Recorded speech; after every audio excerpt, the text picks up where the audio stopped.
My name is Erin Lasley. I've traveled many different roads in my life.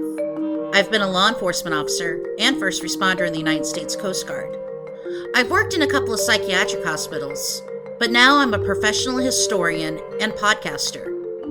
I've also had an interest in true crime for most of my life. In this podcast, I study some of the most notorious crimes through the lens of a historian and analyze what may have inspired criminals, investigators, and even society during the commission of those crimes and investigations.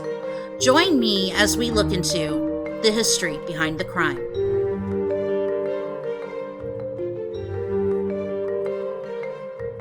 Hey everyone, how's it going? How's your holiday season so far?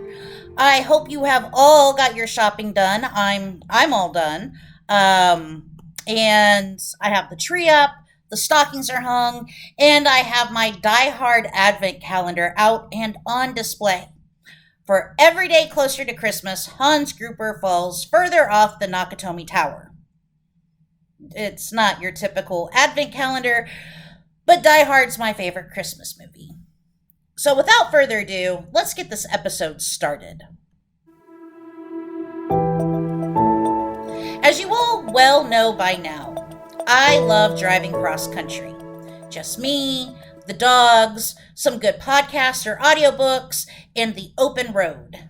Every now and again, I'll chat with some fellow travelers at, the gas station or at hotels or something like that. And for the most part, everyone is just trying to look after each other. Stuff like avoid a certain stretch of interstate because of an accident or what restaurants to eat at. One lady really did me a solid. I was at a Love's just east of Boise, and a middle-aged woman on a motorcycle started to talk to me about my dogs in the back seat. We gabbed for a few minutes about our pups, and before we parted, she warned me that there was a biker gang around in the area, and apparently these weren't dentists, lawyers, and dads out for a weekend ride with their buddies. If I saw them, she said, just maintain my speed and let them pass me by. It was also a good idea to have 911 ready to go on my phone just in case. Simply because I was a lone female. Better safe than sorry. I agreed and jumped back on the interstate heading west with 911 ready to go, my pepper spray in my lap, and my car jack on my passenger seat with a towel covering it. About 30 minutes later, about 20 motorcycles stormed by me, and then nothing happened. Just another car for them to pass on their way to who knows where. Part of me felt like an idiot for worrying about a bunch of guys on hogs. But another part of me has watched enough crime documentaries about biker gangs, so I didn't feel that foolish being a little prepared for the what if. Before we get too far into this episode, it's important to remember that not all biker gangs are involved in criminal activity. I'm not even talking about biker gangs not recognized by the American Motorcyclist Association. I'm specifically referring to gangs involved in criminal enterprises. This is a true crime podcast, after all. Most of the people you see out and about on their motorcycles are law-abiding citizens simply enjoying the open road. Most of the motorcycle groups I've come across are military veteran organizations who raise money to help other veterans and escort military and veteran funeral processions. Others raise money for children. Some raise money for children's medical bills, and others raise money to help protect children from abuse or escort children to court when they need to testify against their abusers. There are a lot of fine people out there who gather on their motorcycles to help others in need. This episode is not about them. This episode is about criminals. When I think about motorcycle gangs, my first thought isn't Hell's Angels, but Marlon Brando in The Wild Ones. Gosh, I love that line. What are you rebelling against, Johnny? What do you got? I think about that movie because it was one of the first films that depicted the criminality of motorcycle gangs. But motorcycle gangs made their appearance before Marlon Brando was even born. Motorcycles were first invented in the late 1800s by attaching steam engines to bicycles and then quickly revolutionized when the combustible engine was invented. These motorized bicycles became motorcycles. And I don't have to tell you that the everyday daredevil young man and woman wanted one. At the turn of the 20th century, automobiles were expensive and normally reserved only for the wealthy. But motorcycles weren't. They were affordable. They were so affordable that early motorcyclists banded together into riding clubs.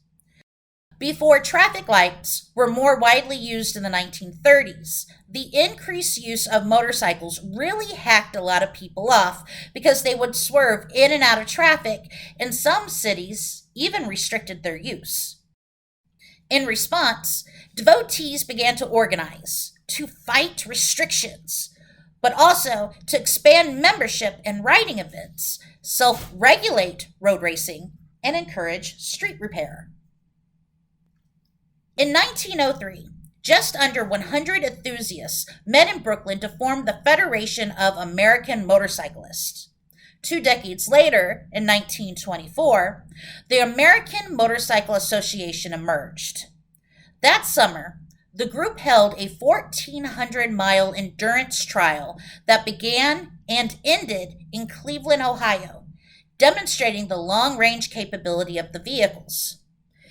Eager for wide acceptance, the AMA took care to promote a positive image of motorcycling, one that portrayed riders as safe, responsible, and considerate citizens who, quote, present a good appearance to the public. That sounds very gentlemanly. And thank you, History Channel, for that information.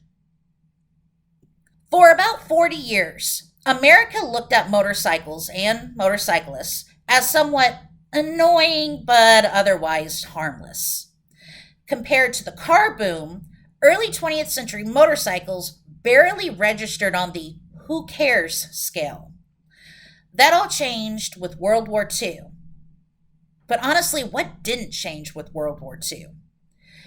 During the war, the U.S. War Department needed motorcycles for fast and cheap, yet reliable travel around and through battlefields.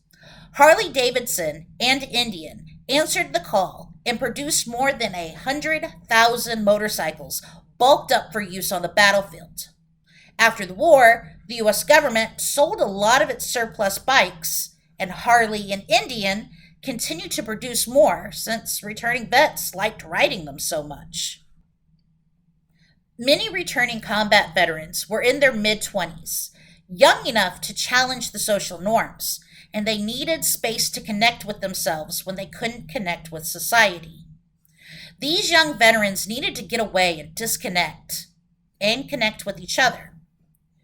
Reforge the bonds they made during war, so to speak.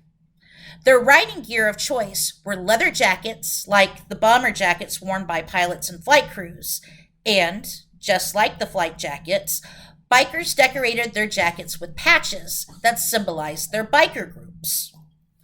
For the most part, the new biker gangs rode around and were just noisy, much like the groups who abided by AMA rules. The American public just chalked a lot of it up to boys being boys and blowing off steam after the war. But that changed in 1947. Since the 1930s, the AMA hosted an annual motorcycle rally in Hollister, California. The small town loved the event because it brought in a quick injection of income into the town's Depression-era economy, and most of the attendants were well-mannered. The 7-member Hollister Police Department were normally able to keep in line anyone who caused the least amount of trouble. The 1947 rally was different because of the motorcycle boom. From July 3rd to July 6, 1947, The little town of 4,500 residents was overrun with bikers, up to 4,000 by some estimates, but certainly more than the Hollister's 7 member police force could handle. By this time, veteran riding clubs like the Booze Fighters were on the scene, flagrantly disregarding the wholesome image espoused by the AMA. Street racing and fighting led to about 50 arrests. Outlaw biker gangs not registered with the AMA included the Pissed Off Bastards of Bloomington, the Market Street Commandos, the Top Hatters Motorcycle Club, and the soon to be infamous Booze Fighters. Though the kerfuffle was actually minor, Life magazine still ran a spread on the events portraying it as an all out riot. A photo of Booze Fighter Eddie Davenport sitting on a Harley surrounded by empty beer bottles became emblematic of what one witness called just one hell of a mess. While some people clutched their pearls in horror, everyone else was just fascinated by the Hollister riot. You know, people like you and me who scroll by celebrity gossip and click on true crime articles.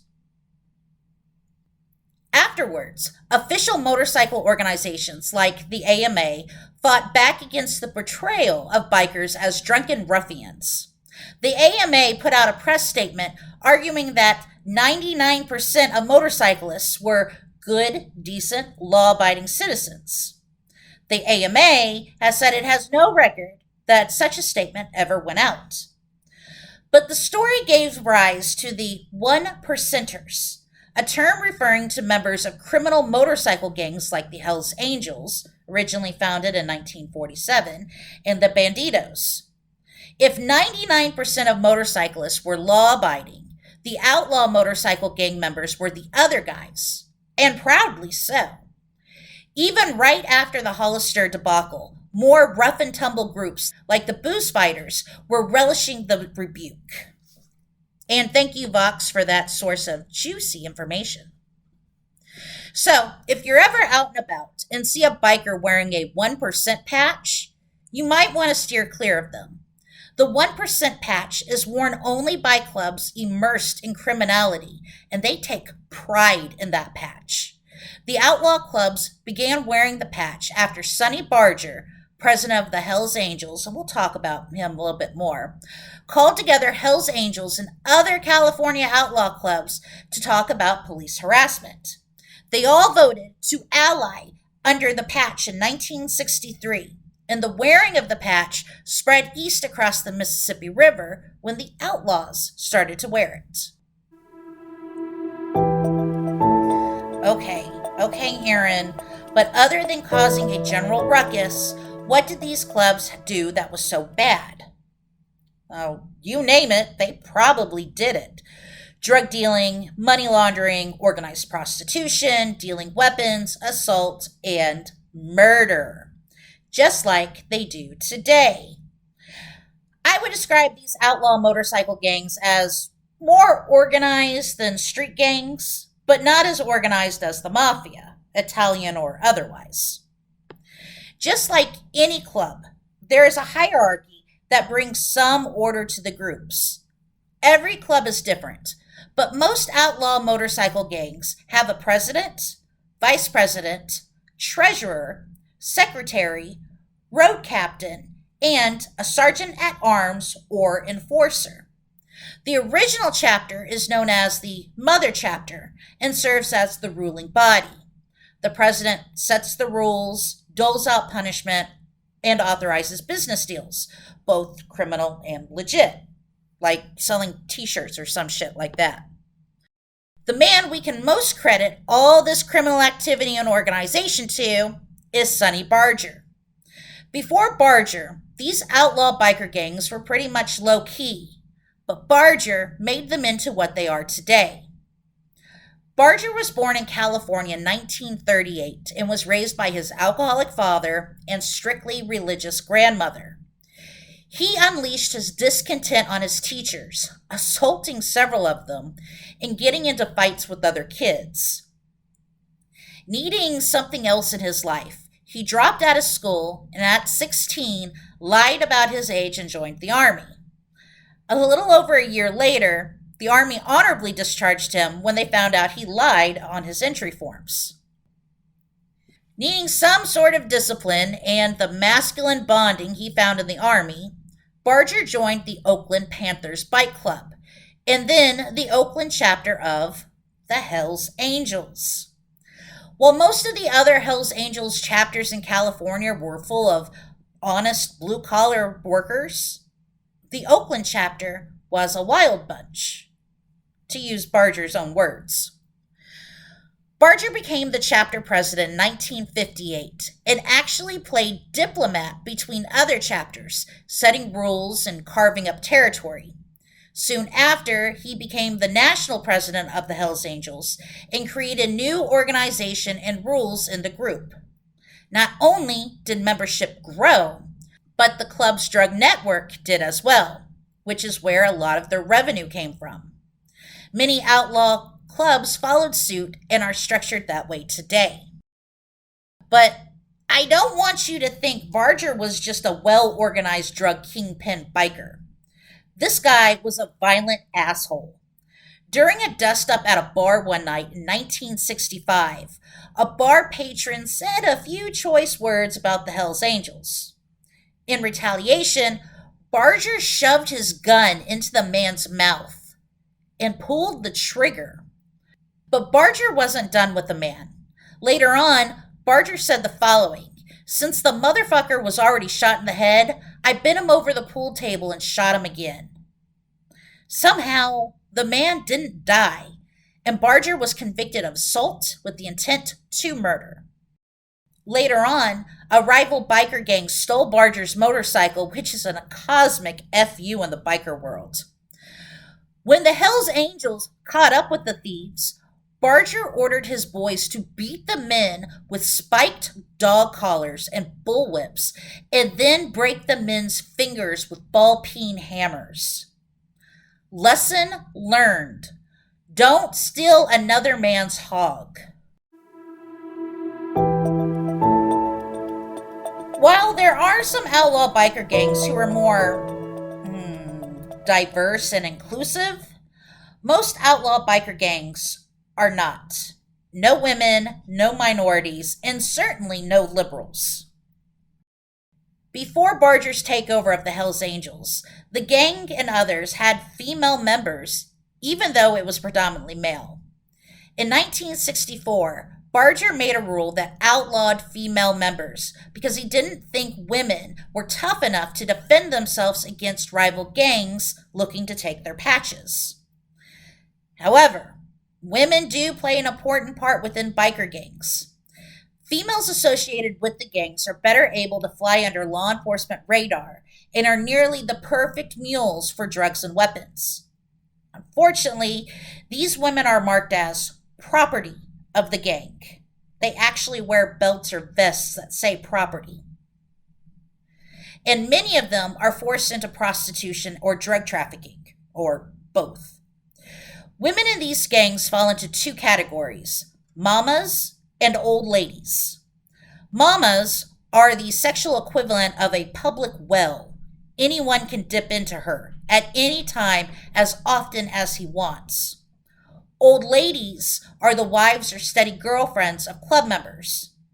An old lady is the property of one biker and can't be used or abused by another club member. And if you're thinking these women were forced into the clubs, you would be wrong. A vast majority of women choose this life and are proud to wear the property patch. It's an honor to them.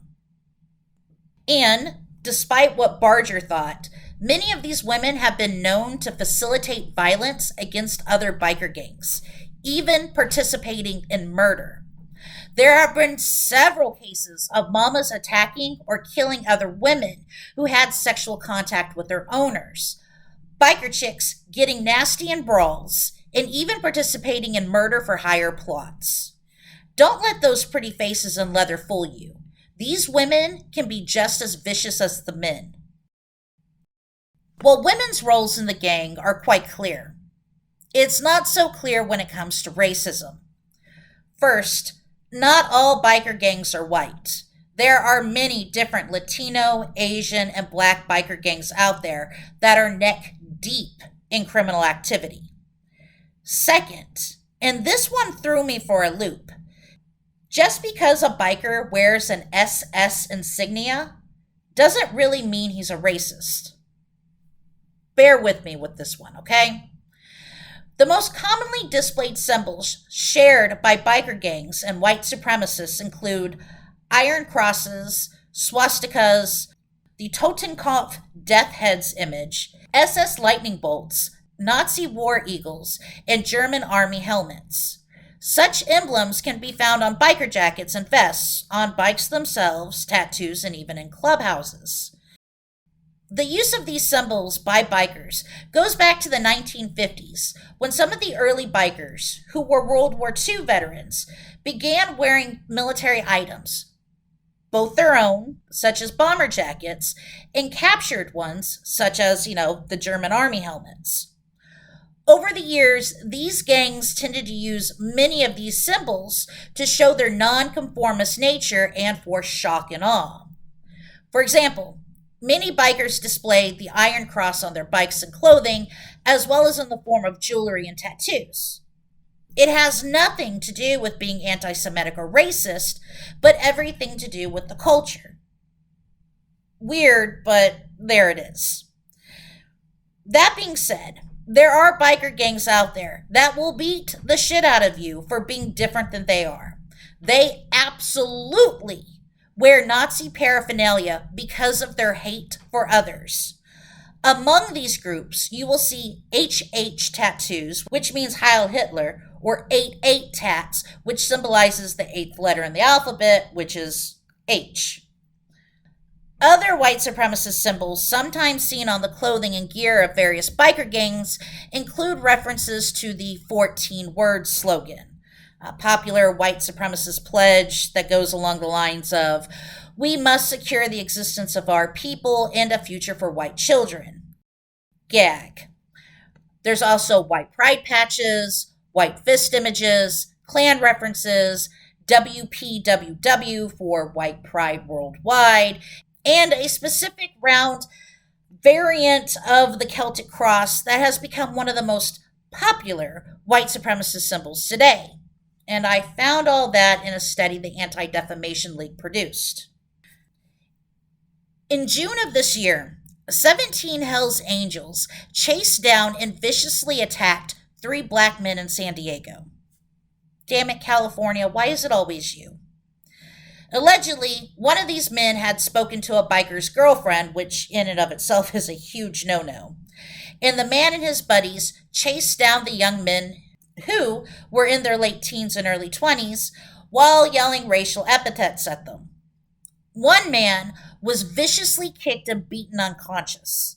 The second was stabbed in the chest, and a third managed to escape. The attackers were arrested and charged with a whole slew of crimes, including assault, attempted murder, and hate crimes. Some of the attackers took plea deals, but 3 remain behind bars awaiting trial. In April 2021, members from the Outlaw, with a capital O, motorcycle gang, attacked a black man near Philadelphia, Pennsylvania, and beat him while screaming racial epithets. They robbed him and then fled. Later, 2 of the defendants pled guilty to assault, robbery, and ethnic intimidation. Both got house arrest and probation, if you can believe that. Those were just 2 examples of the hundreds of stories I found regarding outlaw motorcycle members committing racial violence. And if you think because you're white, you're safe from biker violence, you're wrong. Especially if you happen to be a liberal college student. Okay, I am referring to a specific event that happened in Oakland, California in 1965. As we all know from previous episodes, the 1960s was a time of civil unrest, especially in Northern California, where college students protested the war in Vietnam.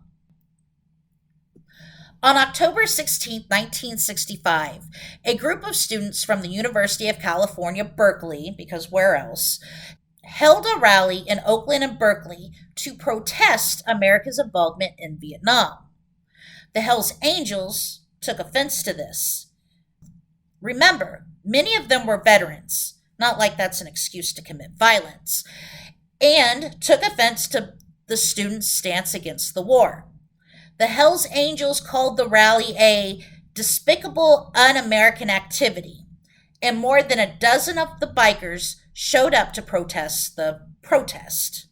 Well, it's actually more of an attack. The Hells Angels pounced on the students, tearing away anti war signs, yelling at them to go back to Russia and America first, and just all out beating the crap out of them.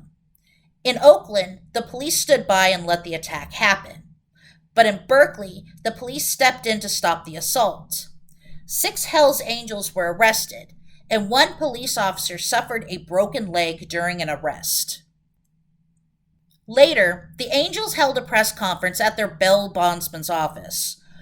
Barger called the protesters a mob of traitors and said they attacked the students in the interest of public safety and protection of the good name of Oakland, California. The Hells Angels obviously landed on the wrong side of history since the American public later turned against the war. Barger went on to say that the Hells Angels wouldn't attack any more protesters because that would just garner public sympathy for the students. In reality, student coordinators and the American poet and activist Allen Ginsberg bribed the group with sex, drugs, and alcohol to stay away from the marches. And it worked. Later on in the decade, the Hells Angels capitalized on make love and not war and sold LSD, PCP, and other drugs to the hippies who flooded San Francisco during the Summer of Love in 1967. I guess they didn't let politics get in the way of making a few bucks. Barger claimed that the group were the biggest distributor of LSD in the San Francisco area at the time. When LSD fell out of popularity, the group moved on to selling meth and has been at it ever since. There is one last Hells Angels story I want to share with you, and if you haven't heard it, you're probably a pretty young person. In 1969, the Rolling Stones got this great idea to put on a free music festival in Northern California, the West Coast's answer to Woodstock. But, unlike Woodstock, it wasn't well planned, even though it had an awesome lineup including Santana, Jefferson Airplane, Crosby, Stills, Nash and Young, and the Grateful Dead, all in support of the headlining Stones. If I was around back then, I would have definitely found a way to be there. They held the festival at the Altamont Speedway and decided to be thrifty when it came to security. They hired members of the Hells Angels with the promise of $500 worth of booze, somewhere around $2,000 today. Probably not the greatest idea in the world, and the Rolling Stones would go on to regret it. Again, unlike Woodstock, the festival at Altamont wasn't a chilled environment. It was when Santana got on the stage because it's Santana and his music can chill out pretty much anyone. But as the day progressed, both the crowd and the Hells Angels got unruly, like epically unruly. When the San Francisco rock band Ace of Cups got on the stage to perform their set, someone in the crowd threw an empty beer bottle that hit the lead singer, Denise Jukes, who was 6 months pregnant at the time. Jukes suffered a skull fracture and was rushed off stage. The incident gave the Hells Angels the excuse they needed to arm themselves with sawed-off pool cues and biker chains. When Jefferson Airplane took the stage, all hell broke loose. The crowd surged and inadvertently pushed over one of the Hells Angels bikes, which you can imagine escalated the situation. The Hells Angels and the crowd fought each other, and the bikers turned against the performers they were paid to protect. Jefferson Airplane lead singer Marty Balin jumped off the stage to try to de escalate the situation, but a Hells Angel sucker punched the performer and knocked him unconscious. Total dick move. After hearing about the attack, the Grateful Dead refused to perform and noped to the hell out of there. Crosby, Stills, Nash, and Young decided to give it a go, but a Hells Angel stabbed Stephen Stills in the leg with a sharpened bike spoke. Another dick move. By the time the Rolling Stones arrived, the crowd and the bikers were in a rage. Mick Jagger barely made it off his helicopter before a concert goer punched him in the head.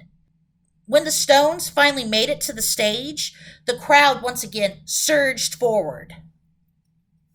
Side note, I can tell you from personal experience, being between a surging crowd and a stage is scary as hell. It's hot and it's suffocating. You can't breathe, and the only place to go is towards the stage because there is no fighting back against the 4,000 people pushing you forward. When the Stones finally began their set, fights erupted at the foot of the stage. The Stones, visibly intimidated by the crowd and the Hells Angels, stopped their set several times to appeal for peace, but nothing chilled out the drunk and high crowd. One concert goer, Meredith Hunter, was particularly enraged. Several times, the 18-year-old man rushed the stage with other concert goers, but was pushed back by the Hells Angels. Hunter tried to rush the stage again, but this time pulled out a .22 revolver. Hells Angel Alan Pissarro, seeing the gun, pulled a knife and stabbed Hunter twice, killing the man nearly instantly. At first, the Stones had no idea what had just happened, but once they did, they stopped their set again, and Jagger used the microphone to ask if there was a doctor anywhere around. The Stones finished their song and thought it would be prudent to stop the show. Fortunately for Pissarro, the whole event was captured on film, and in 1971, a jury acquitted the Hells Angel and determined he acted in self-defense. In 2003, the Alameda County Sheriff's Office initiated a 2-year investigation into the possibility of a second Hells Angel having taken part in the stabbing. Finding insufficient support for this hypothesis and reaffirming that Pissarro acted alone, the office closed the case for good on May 25, 2005.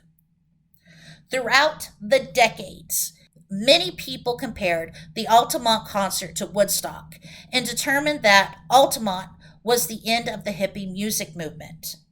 It was so final that the incident made an appearance in Don McLean's song American Pie.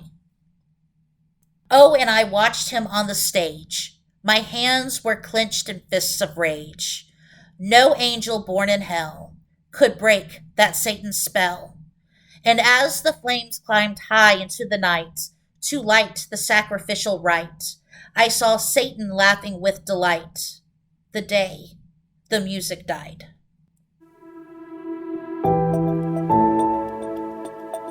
The United States Justice Department estimates that there are more than 300 active outlaw motorcycle gangs in the United States, ranging in size from single chapters with 5 or 6 members to hundreds of chapters with thousands of members worldwide.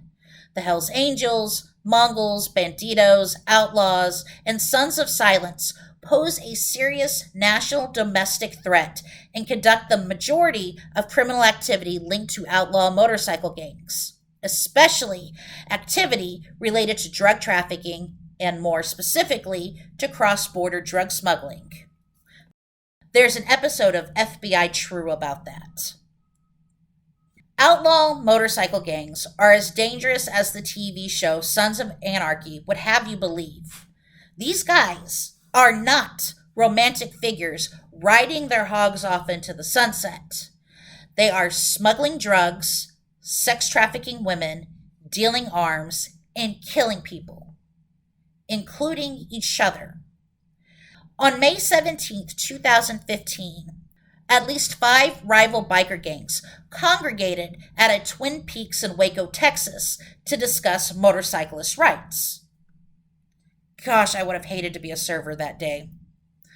The largest group were the Banditos and the Cossacks, and they didn't like each other very much. A dispute erupted in the Twin Peaks parking lot over a parking spot, and, as expected, all hell broke loose, despite the fact that Waco police officers were there to keep tabs on the gangs. Bikers rushed into the parking lot and attacked each other with guns, knives, brass knuckles, clubs, and the ever-famous motorcycle chains. By the time the outnumbered officers got everything under control, 9 people were dead and 20 people were sent to the hospital. Thankfully, no bystanders were killed. Police arrested 177 bikers, and about 135 motorcycles and 80 cars or pickup trucks from the crime scene were seized through the civil forfeiture law. The only one of the arrested bikers to be tried was Jake Carousel, president of the Dallas chapter of the Banditos Motorcycle Club. His trial ended in a mistrial on November 10th, 2017. Charges against all other bikers were dismissed in 2019. I guess the lack of evidence and scared witnesses will do that to a case.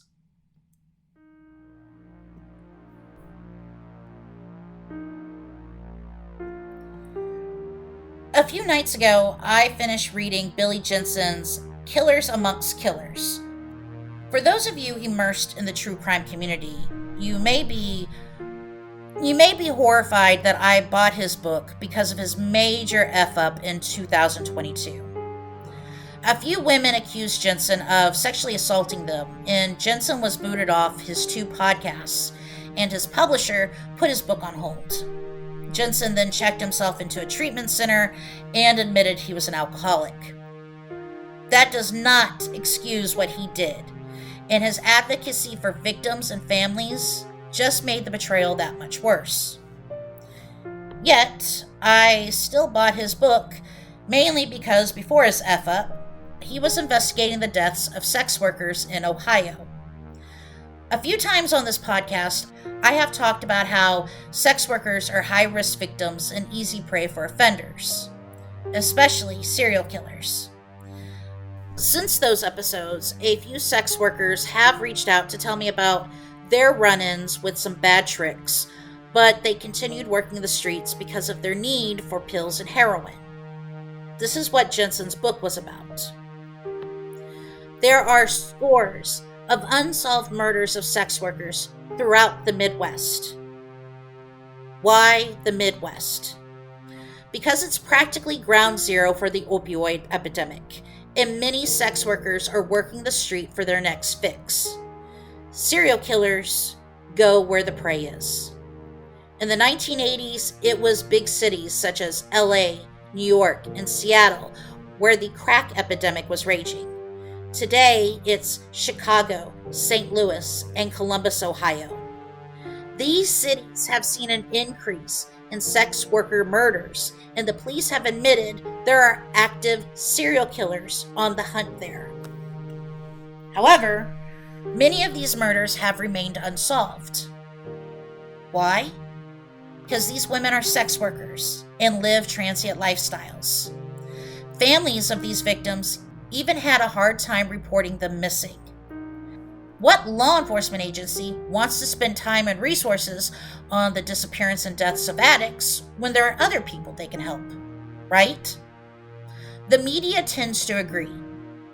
I mean, how many of you knew that there were active serial killers in the Midwest? You don't know about it until these monsters are caught, and suddenly it becomes a big news story because, well, it's a serial killer. The media and society only care about victims if they are college students or children. What society and some, not all, police forget is that these women were people too. They had hopes and dreams and plans. Some had children. They were mothers and daughters and sisters. Some had tried so many times to get their lives back on track. They were all victims. Victims of sexual assault, victims of the opioid epidemic, and victims of killers. Now they are victims of society and the justice system's disinterest. And I find that absolutely appalling, because if we cannot protect the most vulnerable among us, who can we protect? What's even the point? You may be asking what I'm asking of you. Empathy. I have preached it so many times on this podcast. Find empathy for all victims. I also ask that you demand more from your local police and sheriff's offices. Demand that they accept missing persons reports and that they thoroughly investigate all murders, not just the murders of victims that society deems worthy. Women are being killed, and I am tired of people not giving a shit about them. No girl grows up with the dream of becoming a prostitute. No girl dreams of getting addicted to opioids and turning to sex work to fund her habit. Stop labeling these women as throwaways and start looking at them as who they are and were. Your sisters, your daughters, your mothers, and your friends.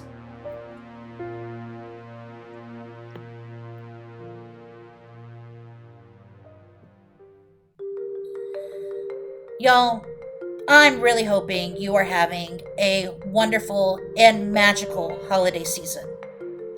Once again, I'm going to spend the holiday with the dogs and maybe get some knitting and podcasting done. Maybe, just maybe, I can knock out more episodes. I got this great lineup for you guys, but life keeps sidetracking me. This holiday season, I ask that you hold the ones you love close. Give thanks for the wonderful people in your life and find ways of paying it forward. As always, take care of yourselves and take care of each other. Merry Christmas.